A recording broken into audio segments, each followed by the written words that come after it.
Chapter 2 of Creepy Tales by Edgar Allan Poe. The Facts in the Case of M. Valdemar.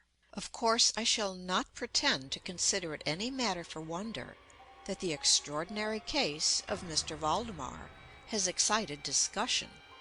It would have been a miracle had it not, especially under the circumstances.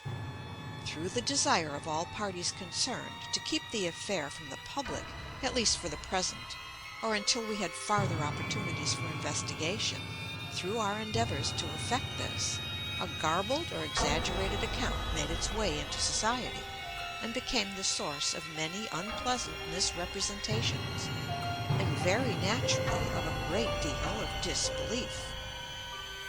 It is now rendered necessary that I give the facts, as far as I comprehend them myself. They are succinctly these. My attention for the last 3 years had been repeatedly drawn to the subject of mesmerism, and about 9 months ago it occurred to me, quite suddenly, that in the series of experiments made hitherto there had been a very remarkable and most unaccountable omission. No person had as yet been mesmerized in articulo mortis. It remained to be seen, first, whether in such condition there existed in the patient any susceptibility to the magnetic influence; secondly, whether, if any existed, it was impaired or increased by the condition; thirdly, to what extent or for how long a period the encroachments of death might be arrested by the process.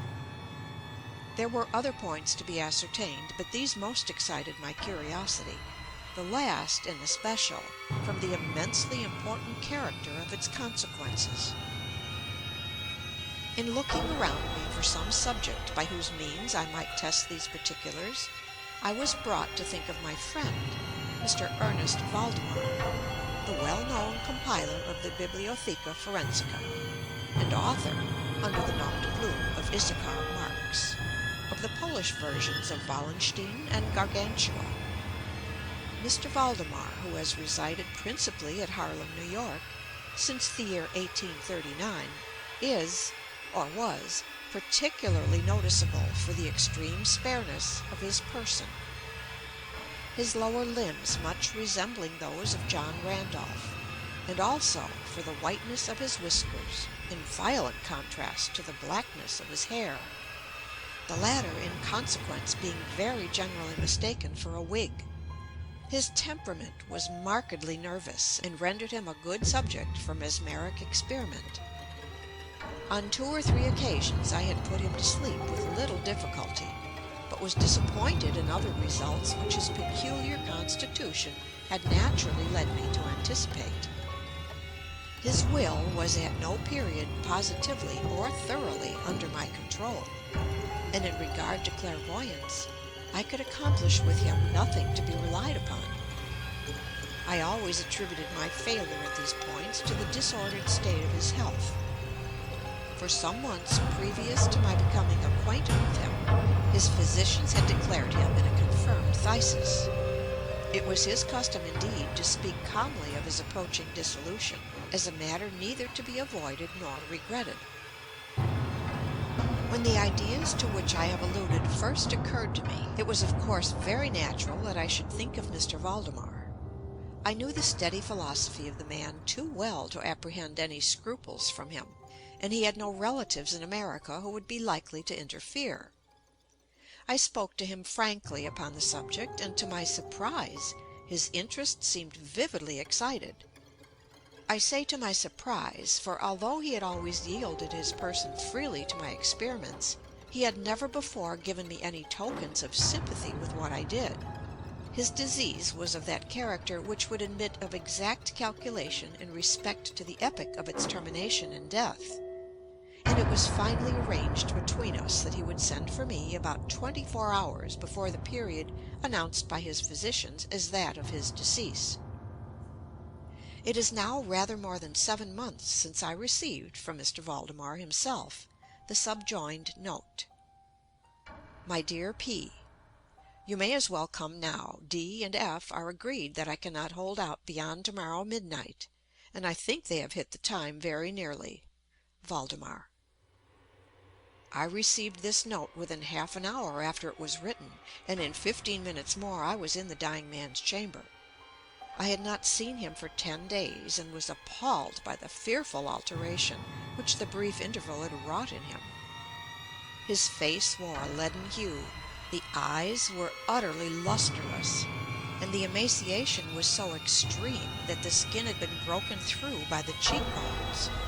His expectoration was excessive, the pulse was barely perceptible. He retained, nevertheless, in a very remarkable manner, both his mental power and a certain degree of physical strength. He spoke with distinctness, took some palliative medicines without aid, and, when I entered the room, was occupied in penciling memoranda in a pocket-book. He was propped up in the bed by pillows. Doctors D and F were in attendance. After pressing Valdemar's hand, I took these gentlemen aside and obtained from them a minute account of the patient's condition. The left lung had been for 18 months in a semi-osseous or cartilaginous state, and was of course entirely useless for all purposes of vitality.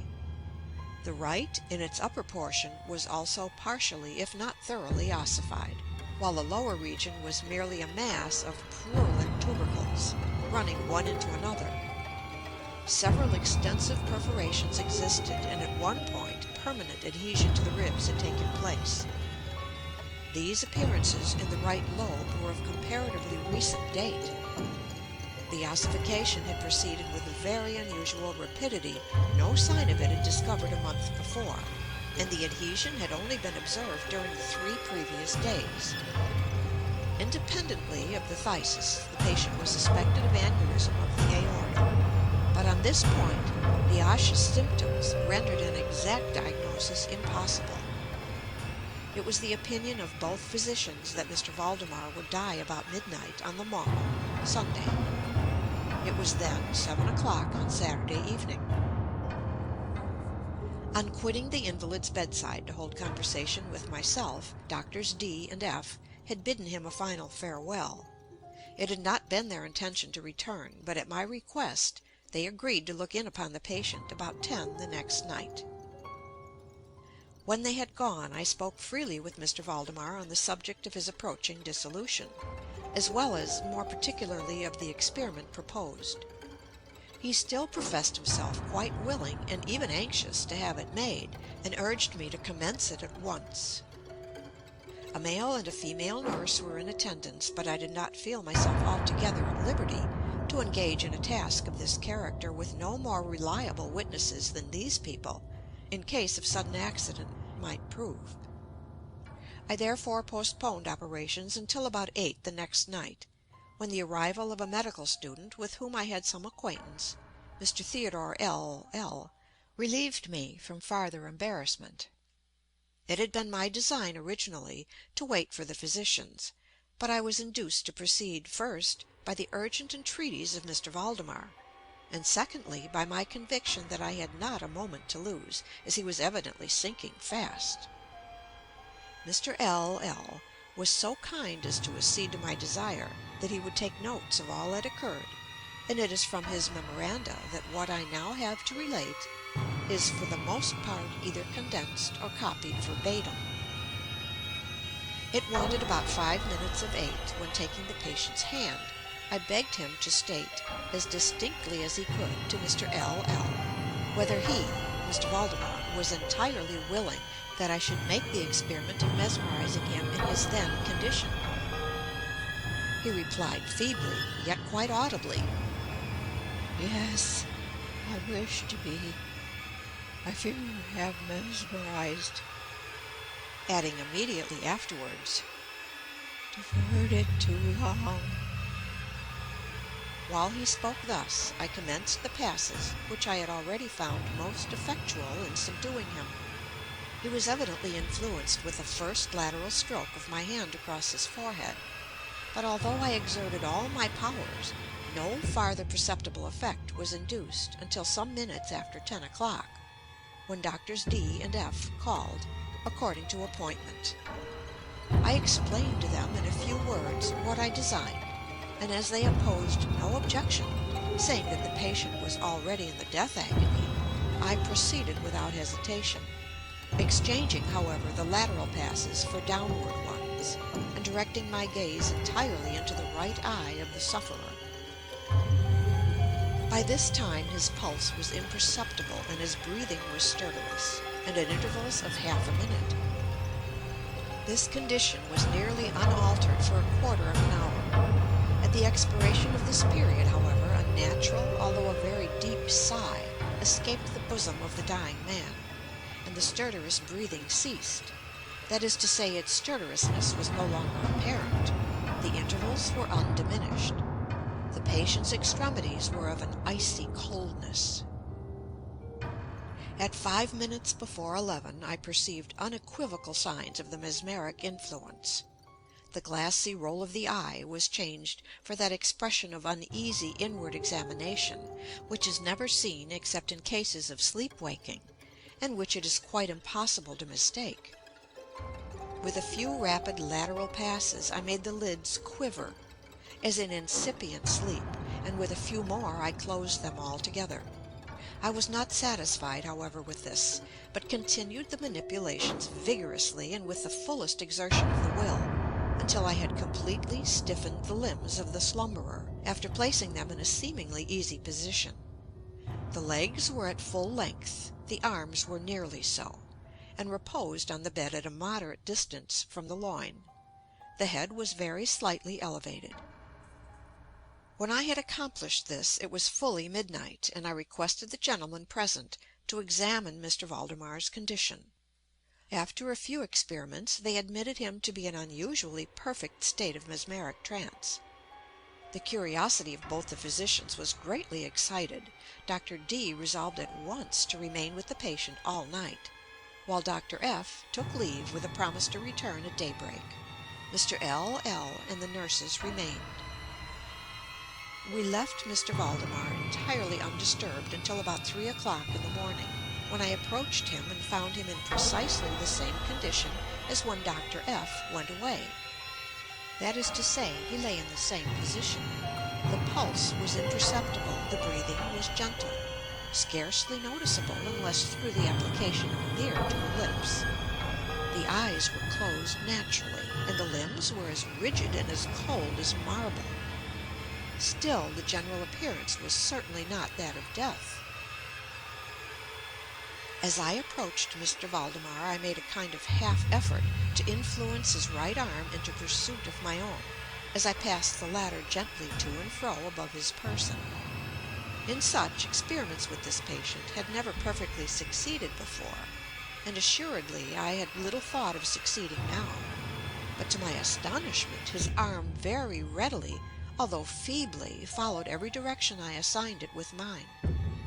I determined to hazard a few words of conversation. "Mr. Valdemar," I said, "are you asleep?"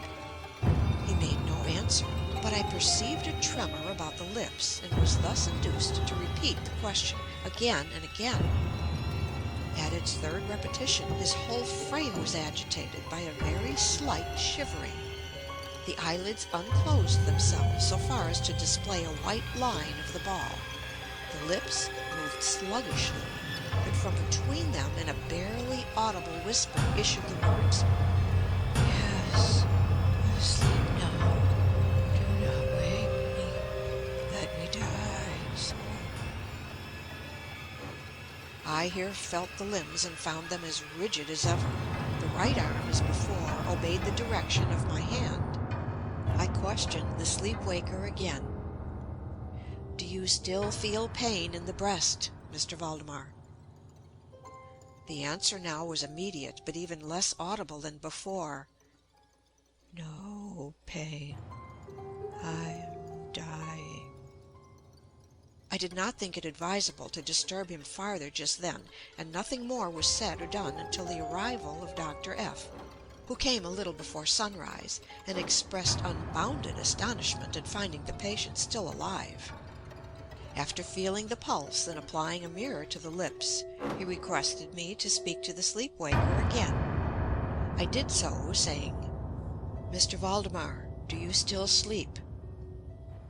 As before, some minutes elapsed ere a reply was made, and during the interval the dying man seemed to be collecting his energies to speak.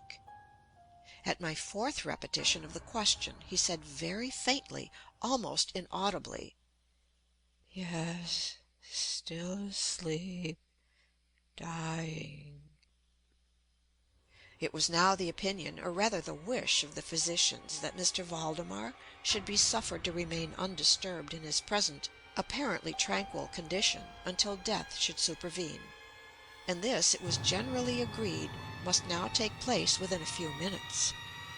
I concluded, however, to speak to him once more, and merely repeated my previous question. While I spoke, there came a marked change over the countenance of the sleep-waker. The eyes rolled themselves slowly open, the pupils disappearing upwardly.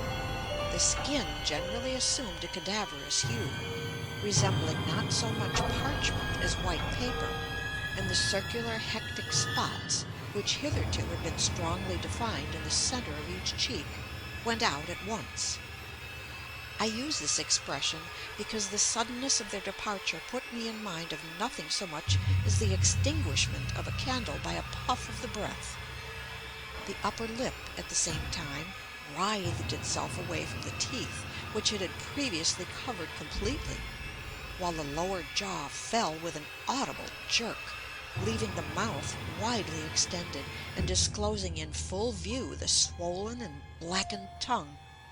I presume that no member of the party then present had been unaccustomed to death-bed horrors, but so hideous beyond conception was the appearance of Mr. Valdemar at this moment, that there was a general shrinking back from the region of the bed. I now feel that I have reached a point of this narrative at which every reader will be startled into positive disbelief. It is my business, however, simply to proceed. There was no longer the faintest sign of vitality in Mr. Valdemar, and concluding him to be dead, we were consigning him to the charge of the nurses, when a strong vibratory motion was observable in the tongue. This continued for perhaps a minute. At the expiration of this period there issued from the distended and motionless jaws a voice, such as it would be madness in me to attempt describing. There are indeed 2 or 3 epithets which might be considered as applicable to it in part. I might say, for example, that the sound was harsh and broken and hollow, but the hideous whole is indescribable, for the simple reason that no similar sounds have ever jarred upon the ear of humanity. There were 2 particulars, nevertheless, which I thought then, and still think, might fairly be stated as characteristic of the intonation, as well adapted to convey some idea of its unearthly peculiarity.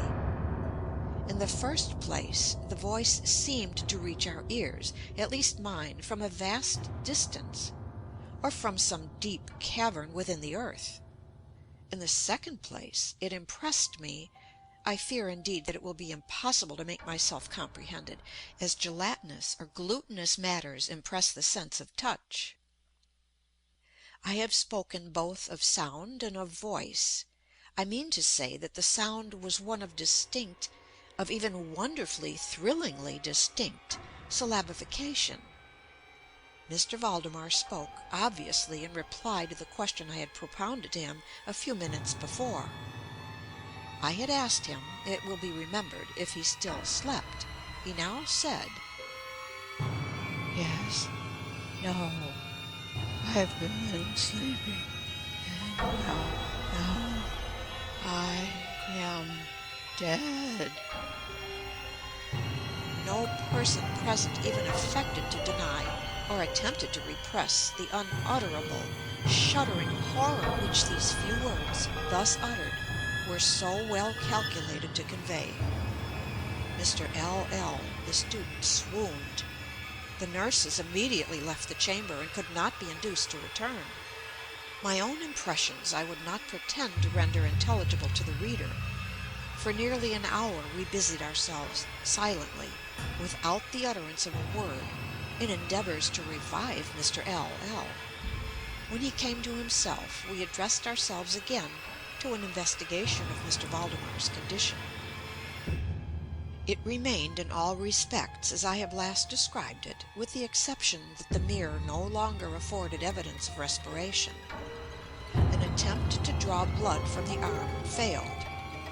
I should mention, too, that this limb was no farther subject to my will. I endeavored in vain to make it follow the direction of my hand. The only real indication, indeed, of the mesmeric influence was now found in the vibratory movement of the tongue whenever I addressed Mr. Valdemar a question. He seemed to be making an effort to reply, but had no longer sufficient volition.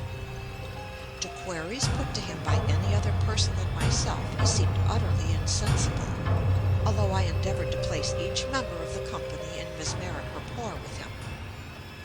I believe that I have now related all that is necessary to an understanding of the sleep-waker's state at this epoch. Other nurses were procured, and at 10 o'clock I left the house in company with the 2 physicians and Mr. L.L.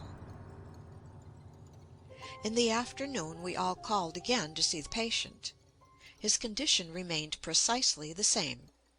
We had now some discussion as to the propriety and feasibility of awakening him, but we had little difficulty in agreeing that no good purpose would be served by so doing.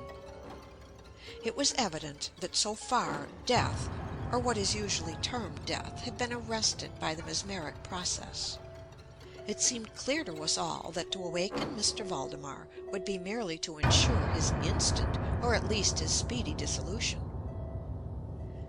From this period until the close of last week, an interval of nearly 7 months, we continued to make daily calls at Mr. Valdemar's house, accompanied now and then by medical and other friends.